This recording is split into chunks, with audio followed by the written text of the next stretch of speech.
Hello दोस्तों, नमस्कार। एक बार फिर से स्वागत है आपका अपने यूट्यूब चैनल में।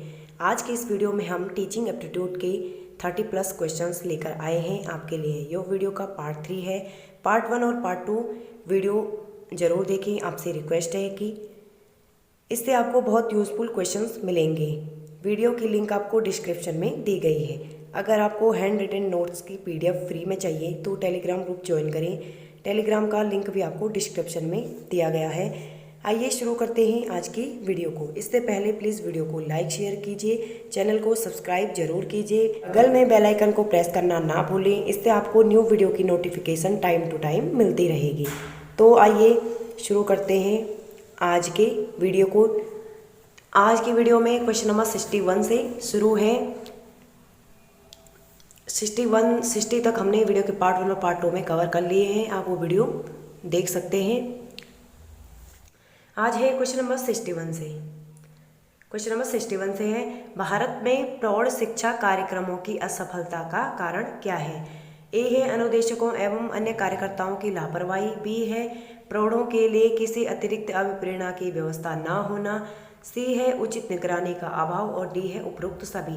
तो इसका करेक्ट आंसर हो जाएगा ऑप्शन डी, उपरोक्त सभी। भारत में जो प्रौढ़ शिक्षा कार्यक्रम चलाए गए या जो चलाए जा रहे हैं वो जो असफल हो रहे हैं उसके कारण क्या क्या है, ये सभी चारों जो ऑप्शन में दिए गए ये चारों उसके कारण हैं। अनुदेशकों एवं कार्यकर्ताओं की जो लापरवाही होती है, प्रौढ़ों के लिए किसी अतिरिक्त प्रेरणा की व्यवस्था नहीं है और उचित देखरेख मतलब जो उचित देखरेख नहीं है, उचित निगरानी की व्यवस्था नहीं है। क्वेश्चन नंबर 62 है, स्कूलों में नैतिक शिक्षा दिए जाने के संबंध में आपका क्या विचार है? ऑप्शन ए है स्कूलों में नैतिक शिक्षा अवश्य दी जानी चाहिए, बी है इस शिक्षा को स्कूल में देने की जरूरत नहीं है, सी है इस प्रकार की शिक्षा को अध्यापक को अपने व्यवहार द्वारा देना चाहिए और डी है उपरोक्त में से कोई नहीं। तो इसका करेक्ट आंसर होगा ऑप्शन सी, इस प्रकार की शिक्षा को अध्यापक को अपने व्यवहार द्वारा देनी चाहिए। स्कूलों में जो नैतिक शिक्षा दी जानी है उसको अध्यापक को अपने व्यवहार के द्वारा अपने बच्चों को या अपने छात्रों को देना चाहिए। क्वेश्चन नंबर 63 है, आप स्कूल के बाहर अपने किसी छात्र से किस प्रकार से व्यवहार करेंगे? ए है मित्रों की तरह, बी है अजनबियों की तरह, सी है बहुत गंभीर होकर, डी है बात करना पसंद नहीं करेंगे। तो इसका करेक्ट आंसर होगा ऑप्शन सी, बहुत गंभीर होकर आप अपने छात्रों से व्यवहार करेंगे। अक्सर ऑप्शन में हमें देखने को मिलता है कि इसका करेक्ट आंसर होता है कि मित्रों की तरह। अगर आप अपने स्टूडेंट से मित्रों की तरह स्कूल के बाहर व्यवहार करेंगे तो वो आपके स्कूल में बिल्कुल भी रिस्पेक्ट नहीं करेंगे, इसलिए आपको बहुत गंभीर होकर स्कूल के बाहर उनसे व्यवहार करना चाहिए। क्वेश्चन नंबर 64 है, शिक्षण की समस्याओं को हल करने का उत्तरदायित्व किसका है? ऑप्शन ए है प्रधानाचार्य का, बी है अभिभावकों का, सी है शिक्षकों का, डी है सरकार का। तो इसका करेक्ट आंसर होगा ऑप्शन सी, शिक्षकों का। शिक्षण की जो समस्याएं हैं उनको हल करने का उत्तरदायित्व शिक्षकों का होगा। क्वेश्चन नंबर 65 है, शिक्षक के लिए सबसे मूल्यवान क्या है? ए है उसकी नौकरी, बी है शिक्षण के प्रति आस्था, सी है छात्रों का विश्वास और डी है उसकी गरिमा एवं मर्यादा। वैसे तो एक टीचर के लिए सभी मूल्यवान है, उसकी नौकरी भी मूल्यवान है, शिक्षण के प्रति आस्था भी मूल्यवान है और जो उसकी खुद की गरिमा और उसकी मर्यादा है वो भी मूल्यवान है। लेकिन यहाँ पे जो सबसे मूल्यवान लिखा है तो उसके लिए जो सबसे मूल्यवान होगा एक टीचर के लिए वो है छात्रों का विश्वास। इसका करेक्ट आंसर हो जाएगा। क्वेश्चन नंबर 66 से है, भाषा सीखने सिखाने में आप किसे सबसे अधिक महत्वपूर्ण मानते हैं? ऑप्शन ए है बाल साहित्य, बी है संज्ञानात्मक विकास, सी है सामाजिक अंतःक्रिया, डी है दृश्य श्रव्य सामग्री। तो इसका करेक्ट आंसर हो जाएगा ऑप्शन सी, भाषा सीखने सिखाने का जो सबसे महत्वपूर्ण उपाय है वो है सामाजिक अंतःक्रिया के द्वारा भाषा को सिखाया जा सकता है, वो भी इजीली। क्वेश्चन नंबर 67 है, प्रधानाचार्य को होना चाहिए। ऑप्शन ए है छात्रों के लिए प्रेरणादायक, बी है कुशल प्रबंधक, सी है अध्यापकों के लिए समानता का भाव रखने वाला, डी है ये सभी। तो इसका करेक्ट आंसर होगा ऑप्शन डी, ये सभी। क्वेश्चन नंबर 68 है, शिक्षण की योजना पद्धति होनी चाहिए। ए है शिक्षक केंद्रित, बी है प्रोजेक्ट केंद्रित, सी है बाल केंद्रित, डी है पाठ्यपुस्तक केंद्रित। तो इसका करेक्ट आंसर हो जाएगा ऑप्शन सी बाल केंद्रित शिक्षण की योजना पद्धति को होना चाहिए। क्वेश्चन नंबर 69 है, कौन सी शिक्षण विधि वास्तविक अनुभवों को प्रदान करने के दृष्टिकोण से उत्तम है? ऑप्शन ए है भ्रमण विधि, बी है प्रोजेक्ट विधि, सी है पाठ्यपुस्तक विधि, डी है व्याख्या विधि। तो इसका करेक्ट आंसर हो जाएगा ऑप्शन ए भ्रमण विधि।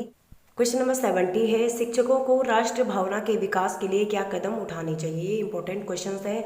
ऑप्शन ए है राष्ट्रीय भाषा का प्रयोग करना चाहिए, बी है राष्ट्र के विरोधी तत्वों का दमन करना चाहिए, सी है पूरे राष्ट्र के लिए एक ही जैसे विषय वस्तु की वकालत करनी चाहिए, और ऑप्शन डी है विद्यालय में ऐसे कार्यक्रम का आयोजन करना चाहिए जिससे छात्रों में राष्ट्रीय भावना जागृत हो सके या राष्ट्रीय भावना का विकास हो सके। तो इसका करेक्ट आंसर हो जाएगा ऑप्शन डी, विद्यालय में ऐसे कार्यक्रमों को आयोजन करना चाहिए जिससे छात्रों में राष्ट्रीय भावना का विकास हो।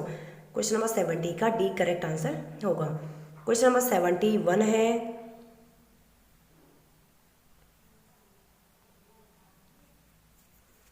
क्वेश्चन नंबर 71 है,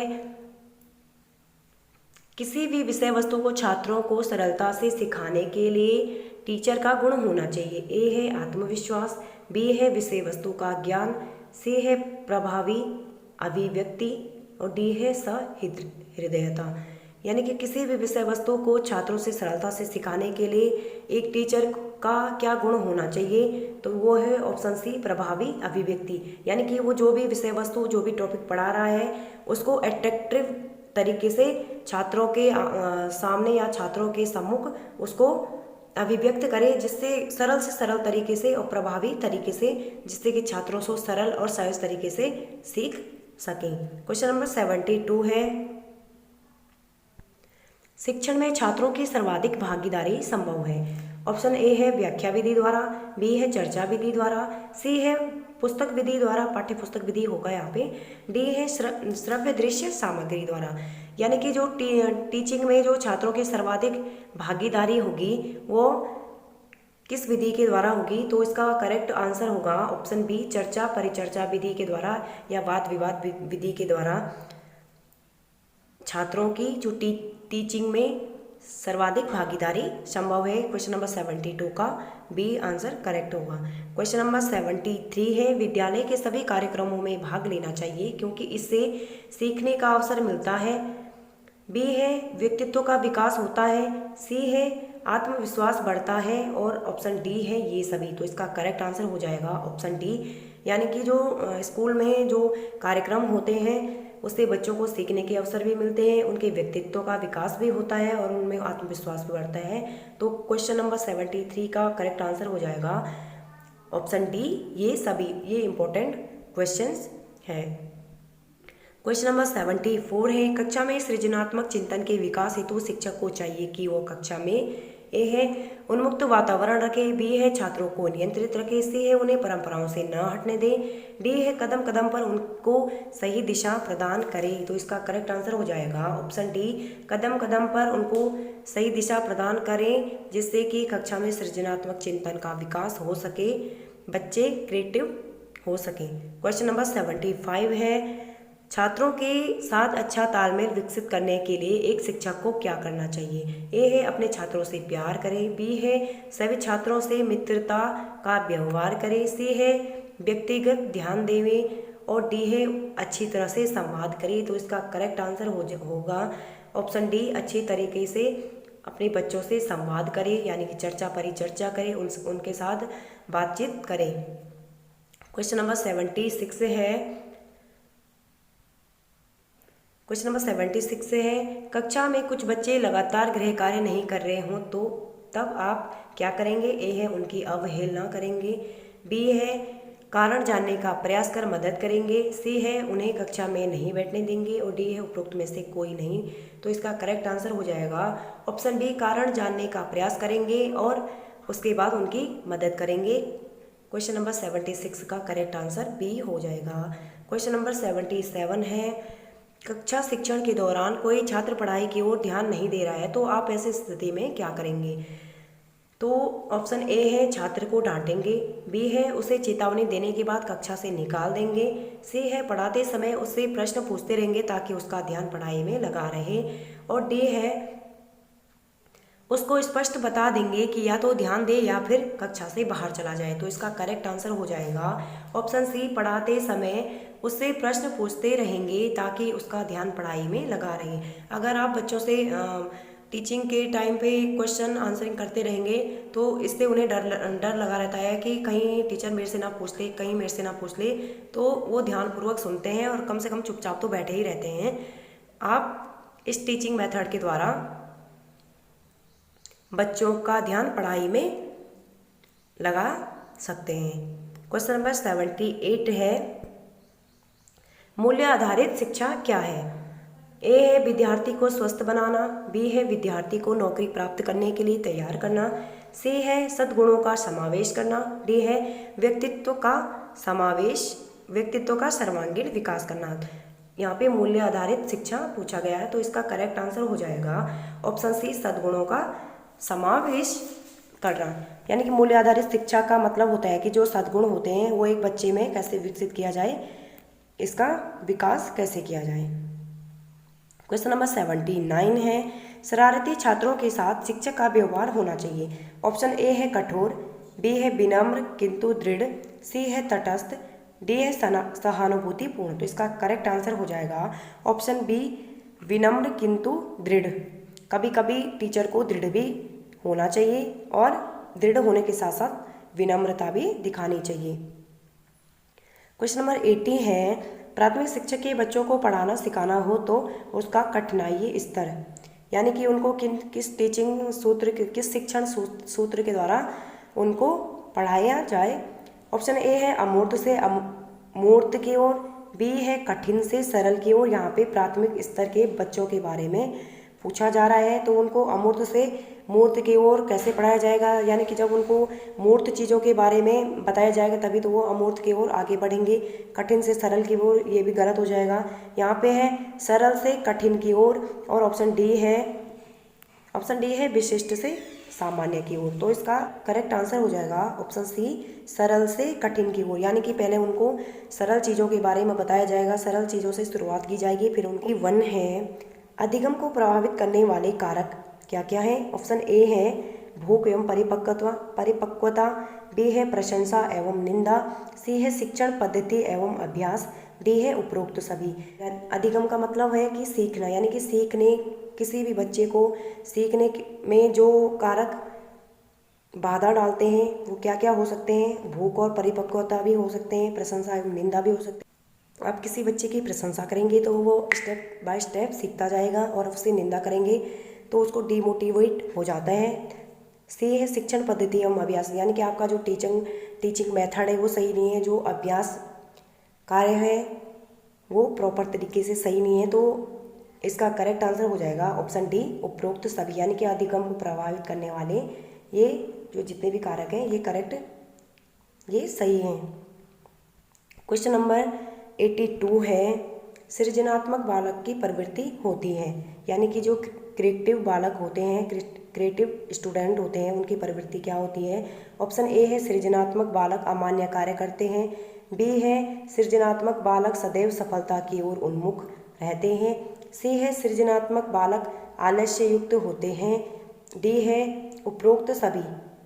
अगर यहाँ पे ये ऑप्शन सी है जो कि आलस्य युक्त होते हैं, सृजनात्मक बालक कभी आलस्य युक्त हो ही नहीं सकता है, क्योंकि वो क्रिएटिव बच्चा है, वो कुछ ना कुछ उसमें कुछ ना कुछ कार्य करने की या कुछ नया करने के लिए उसमें उत्साह बना रहता है। तो इसका करेक्ट आंसर हो जाएगा ऑप्शन बी, सृजनात्मक बालक सदैव सफलता की ओर उन्मुख रहते हैं। क्वेश्चन नंबर 83 है, निर्देशन की आवश्यकता होती है। ऑप्शन ए है समायोजन के लिए, बी है अपनी रुचियों एवं सामाजिक आवश्यकताओं के अनुसार भावी जीवन की योजना के लिए, सी है विकास के लिए, डी है उपरोक्त में से कोई नहीं। तो इसका करेक्ट आंसर हो जाएगा कि जो निर्देशन की आवश्यकता होती है अपनी रुचियों एवं सामाजिक आवश्यकताओं के अनुसार भावी जीवन की योजना के लिए निर्देशन की आवश्यकता होती है। 83 का option number B correct answer हो जाएगा। क्वेश्चन नंबर 84 है, वैयक्तिक विभिन्नता का मुख्य कारण निम्नलिखित है। ए है वंशानुक्रम का प्रभाव, बी है वातावरण का प्रभाव, सी है आयु एवं बुद्धि का प्रभाव, डी है उपरोक्त सभी। तो इसका करेक्ट आंसर हो जाएगा कि जो व्यक्तियों में जो विभिन्नताएं पाई जाती हैं, जो बच्चों के बीच या पूरे एक क्लास के बीच, पूरे स्कूल के हर बच्चे में कुछ ना कुछ भिन्नताएं होती ही होती हैं। तो इसका जो मुख्य कारण होता है उनके वंशानुक्रम के कारण भी हो सकता है, वातावरण का प्रभाव भी हो सकता है, और उनकी जो एज होती है उसका, और उनमें जो बुद्धि है, बुद्धि का जो IQ लेवल है उसका भी प्रभाव हो सकता है। यानी कि इसका आंसर ऑप्शन डी करेक्ट हो जाएगा। क्वेश्चन नंबर 85 है, दृष्टिहीन बालकों को शिक्षण दिया जाता है। ऑप्शन ए है दृश्य श्रव्य सामग्री द्वारा, दृश्य श्रव्य सामग्री के द्वारा, यानी कि दृश्य सामग्री के द्वारा दृष्टिहीन बालकों को कैसे शिक्षित किया जाता है, कैसे शिक्षित किया जा सकता है, ये आंसर इसका गलत हो जाएगा। बी है टंकण के द्वारा, सी है ब्रेल पद्धति द्वारा, और डी है उपरोक्त सभी के द्वारा। ये इंपॉर्टेंट क्वेश्चन है। जो दृष्टिहीन बालक है उनको, उनके लिए जो एक स्पेशल टीचिंग मेथड है वो है ब्रेल पद्धति, इसके द्वारा उनको शिक्षित किया जा सकता है। क्वेश्चन नंबर 86 है, अधिगम का मुख्य चालक कहलाता है। ए है सहपाठी, बी है अभिप्रेरणा, सी है शिक्षण विधि, डी है पाठ्यपुस्तकें। तो जो जो अधिगम का मुख्य चालक है, जिसके द्वारा बच्चा प्रेरित होकर अधिगम करता है, वो है अभिप्रेरणा। यानी कि जब कोई बच्चा सीखने के लिए अभिप्रेरित होगा तभी वो कुछ सीख पाएगा। तो अधिगम का जो मुख्य चालक होता है वो अभिप्रेरणा होता है। क्वेश्चन नंबर 87 है, कक्षा में समूह क्रियाएं प्रोत्साहित की जाती हैं उन्नत करने के लिए। ऑप्शन ए है प्रतिस्पर्धा, बी है मित्रता, सी है सहयोग, डी है इनमें से कोई नहीं। तो इसका करेक्ट आंसर हो जाएगा ऑप्शन सी, सहयोग उन्नत करने के लिए। यानी कि बच्चों को आपसी सहयोग या आपसी तालमेल की भावना उनमें विकसित हो सके, इसीलिए कक्षाओं में सामूहिक क्रियाएं कराई जाती हैं। क्वेश्चन नंबर 88 है, छात्रों के द्वारा विचार विनिमय किया जाता है। ए है किसी विशेष स्थिति में वाद विवाद के द्वारा, सी है सम्मेलन व विचार गोष्ठी के द्वारा, और डी है उपयुक्त सभी सत्य हैं। तो इसका करेक्ट आंसर हो जाएगा ऑप्शन सी, सम्मेलन व विचार गोष्ठी के द्वारा छात्रों में विचार विनिमय किया जाता है। क्वेश्चन नंबर 89 है, बालकों को सामाजिक व्यवहार की शिक्षा दी जा सकती है। ए है वेशभूषा के द्वारा, बी है विभिन्न सामाजिक क्रियाओं के द्वारा, सी है शारीरिक गतियों के द्वारा, डी है पाठ्यक्रम के द्वारा। तो इसका करेक्ट आंसर हो जाएगा विभिन्न सामाजिक क्रियाओं के द्वारा। जो छोटे बच्चे होते हैं उनमें जो सामाजिक व्यवहार की शिक्षा दी जा सकती है। क्वेश्चन नंबर 90 है, निम्नलिखित में से खेल पर आधारित विधि है। ऑप्शन ए है समस्या समाधान विधि, बी है वाद विवाद विधि, सी है व्याख्यान विधि, डी है किंडरगार्टन विधि। तो इसका करेक्ट आंसर हो जाएगा जो खेल पर आधारित विधि है वह है किंडरगार्टन विधि। क्वेश्चन नंबर 90 का ऑप्शन डी करेक्ट हो जाएगा। क्वेश्चन नंबर 91 है, गणित शिक्षण के लिए निम्न में से कौन से संप्रेषण रणनीति सर्वाधिक उपयुक्त है। ये इंपॉर्टेंट क्वेश्चन है। ए है निरंतर गद्य रणनीति, बी है निर्णय तालिका, सी है एल्गोरिथम, डी है स्व अन्वेषण रणनीति। तो इसका करेक्ट आंसर हो जाएगा ऑप्शन सी, एल्गोरिथम। 92 है, छोटे बच्चों के लिए विद्यालय में दोपहर के भोजन की आवश्यकता क्यों है।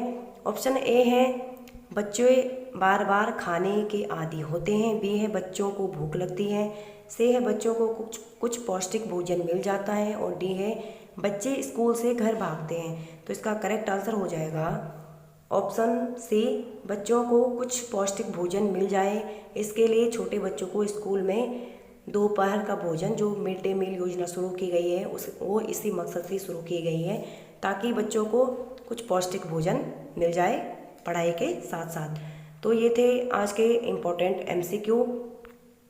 आई होप आपको वीडियो अच्छी लगी होगी। तो प्लीज़ वीडियो को लाइक शेयर कीजिए, चैनल को सब्सक्राइब कर बेल आइकन को प्रेस कीजिए, इससे आपको न्यू वीडियो की नोटिफिकेशन टाइम टू टाइम मिलती रहे। अगर आपने वीडियो लास्ट तक वॉच की है तो प्लीज़ आपसे थैंक्स कहना चाहूँगी। मिलते हैं आपसे एक नई वीडियो में एक नए टॉपिक के साथ। तब तक के लिए पढ़ते रहिए, सीखते रहिए, कीप लर्निंग विद जोश के साथ।